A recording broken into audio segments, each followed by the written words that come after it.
Hi, everybody. My name is Jinnai, and I'm going to talk about regularized best of n sampling with minimum base risk objective for language model alignment. So, the problem we're going to discuss is reward hacking in LLM alignment. Reward hacking is a phenomena that model overfits to the misspecified reward model, failing to optimize for the true intended objective. So on the left is an example of overfitting or reward hacking. So on the best of n samplings, you get a better result with larger number of n, which is the number of candidates. However, here we are using a less trained reward model, a bit misspecified reward model, and as you can see that at certain point, they get less reduced improvement by the number of candidates, and at a certain point, it's gonna actually reduce in its performance. So this is the problem we are gonna address. And this phenomena is reported in many alignment algorithms, including PPO, DPO, and best of n, which we are going to address today. So why we care about reward hacking? Actually, for learning-based algorithms, adding a regularization term is the common practice to mitigate reward hacking. So actually, there's a solution for PPO and DPO. Yet not perfect, but the problem here, what I want to address is that best of n sampling, we also want to regularize for best of n sampling. So that's the goal of the study. So this is the generation example, just to understand it qualitatively. So the problem is that basically it's asking, can you explain how the game is played? This prompt is from Alpaca Farm, if I remember correctly.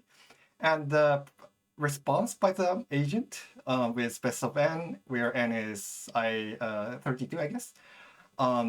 What it does is that it says, first, let me apologize for the previous message, shama shama shama. So because it is just a single turn response, so there is no previous message, but still it somehow apologizes.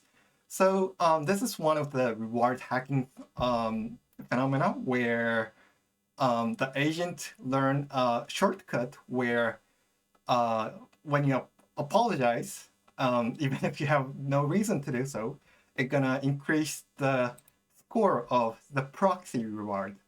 And obviously, this doesn't help the real users, but it increase the score. So that's gonna be the behavior of the LLM, and we want to solve this. Okay, so before getting into the details, let me explain what best of n sampling does. As the name suggests, you sample n responses from the model and select the best one. The important part is that the best one, well, according to what? It's according to the proxy reward model, because that's the one you have an access to. So why we care about best of n sampling? Because best of n is roughly on par with a model trained with PPO and DPO and so on. So best of n is actually very good algorithm. It's on par with learning-based algorithm. It just takes more time to infer, so people often go to PPO, DPO, and so on. But in terms of performance, I mean the accuracy, it is very high. So let's try to fix this one. So okay, yeah. So we know how to solve, the overfitting problem or reward hacking problem for PPO. That is to add KL divergence term. So why don't we just add KL divergence and that's going to solve the problem? Actually, we found that it doesn't. So the figure on the right is what we have with simple best of n and Arbonne KL, which is best of n regularized by KL divergence. And we observe that basically there is little to no improvement over best of n. So yeah, so interestingly, even though KL divergence is proven to be super useful for learning-based algorithm, but it doesn't help for best of n. The question is why? Actually, the problem of KL divergence is that it only counts exact match on computing the KL. So this is useful if you have tons of training. By ton, I mean like few thousands. But at inference time algorithm, you only have one prompt. So KL divergence is not a good regularization term at inference time. For example, we have two sentences, yes, I'll do it, and yes, I'll do it. And in terms of KL divergence, these two sentences are considered totally different two elements. And that's not what we want, I guess. So that's the point we are going to address. So my take is that can we take into account of the similarity so that it's going to be useful for best of n? Okay, so actually there's a way to include similarity that's called Wasserstein distance, which I'm going to briefly explain. So okay, so the proposed solution to the regularization is to add Wasserstein distance. WD is a distance function between two distributions that consider the similarity of the sentences or elements in general. So let's say we have yes, I will do it, and yes, I will do it. Then these two sentences are considered very similar, whereas yes, I'll do it, and no, I won't will be considered as very different pair of sentences. So we have formula here, but you don't have to worry about it. I'm gonna explain more intuitively. So yeah, so you may wonder what's Wasserstein distance. Actually, you may know actually what this is.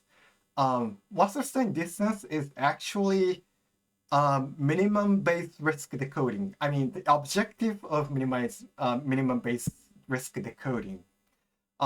Formally, minimizing Wasserstein distance is equivalent to maximizing MBR objective, which I don't have a space to talk about the details, but basically that's what we found, which is actually arguably immediate from the definition. And we also have some experiments to show that this equation. Okay, so, but you know, what is MBR doing? Let me explain what MBR decoding is. So the MBR decoding, the goal is to maximize the quality of the text, where the quality is defined as this equation, which I'm going to explain it intuitively. So let's say we have a prompt, what is in this picture, and then you query the prompt and you generate, say, 6 sentences like this, a black cat, a cat, or whatever. And what MBR decoding does is that you compute the similarity between the sample using some kinds of utility function, and then pick the sentence that is centered in this space of similarity. So roughly speaking, it's gonna be selecting what is in the middle of the generation examples. And it is shown that it is very useful in, say, machine translation and other tasks. Okay, so how we're gonna use MBR and best of n? Actually, what we end up is that just add these two awesome algorithms. So the proposed method is named MBR bon, which is just add these two objectives, and it works. We tried it on Alpaca Farm and HHRLHF, which are both the standard benchmark for alignment algorithms, and we show that this outperforms best of n and also MBR decoding. So the question might be, why does it work? I mean, intuitively, both of the algorithms have reason to work so it kind of makes sense. But we actually find that formally, MBR best of n roughly corresponds to maximizing the objective under reward perturbations, which is in the other paper. But roughly speaking, we actually find there's a reason why this works. So if you're interested in like theory part, please read our TMRL paper. Okay, so the conclusion. So we propose MBR best of n. It's very simple. Just add the objective of best of n and MBR, and that's gonna reduce the reward hacking behavior of the LLM. That's about it. Thank you very much. And the code is here, so hope you enjoy it. Thank you very much.